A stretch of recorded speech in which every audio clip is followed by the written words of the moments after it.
We just op tempo went up. All kinds of things happened that people don't really understand that because the Navy always was operational because I mean it's kind of our role. And in order to keep the training for the Marines going and for the Air Wing to go and all that, we got to be operational. But then after 9/11, everything just kind of turned up, and it's interesting to hear the perspectives. And then Iceland, right? Which is Iceland still? Is this still a base for us right now, or did they shut that down? My understanding was they closed down the Naval Air Station. There's still some like assets up there, like ASW submarine warfare stuff. Yeah. There's from a Naval Air Station, they closed it. I remember there was a billet there for a D-seaman to be like the base fire marshal or something like that. They were like DPAWs, like disaster preparedness and whatever it was. So when you got the opportunity to go to Iceland, I mean, again, you wanted to travel. So were you happy to take orders to Iceland? I was. What's funny is AG2 House, who I worked with in Texas, 6 months prior to me, had moved to Iceland. So somebody that I was already close with, and it was funny because his name was Daryl. He was like a cowboy, like roping and riding. So he went to Iceland, and so I knew somebody up there, which was very nice.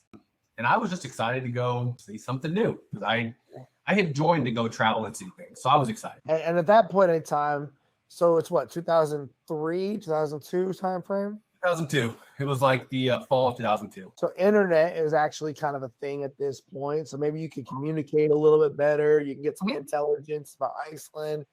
So when you first landed in Iceland, being your first overseas tour, what was that experience like walking off the plane, bro? Well, initially we had to wait on the plane because the winds were blowing so hard that they couldn't roll the basically the walkway off the plane up to it.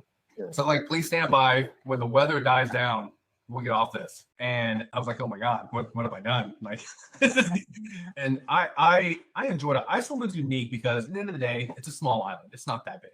I had my truck shipped up there. So I drove a lot around Iceland. But the problem is that it's an 18-month tour and you can see all of Iceland in a couple months. And so I saw all the sites. I loved it. But then after that, like, you kind of settle in, and once winter hits, it's like 23 and a half hours of dark. The sun doesn't come up. So every day you go to work, it's dark and windy and rainy. And every day you get off work, it's dark and windy and rainy. So it gets very Groundhog Day during the winter. But then in the summer, like, we had a softball tournament, which one of our games was at midnight. Yeah. We played softball. They have a 24-hour tournament. You play softball for 24 hours. So it was a lot of fun. Iceland was, I definitely partied too much up there because you're on an island and you kind of stuck, and I was young.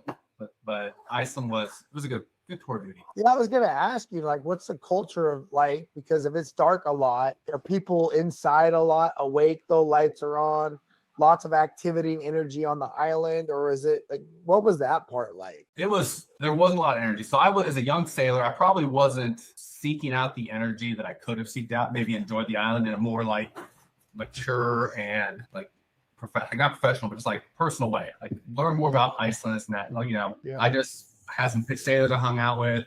We'd go out drinking at the bars. We'd come back drinking on the base. The barracks were nice, so they had like lounges in the barracks. We'd shoot pool, watch shows. Like, it was a good time.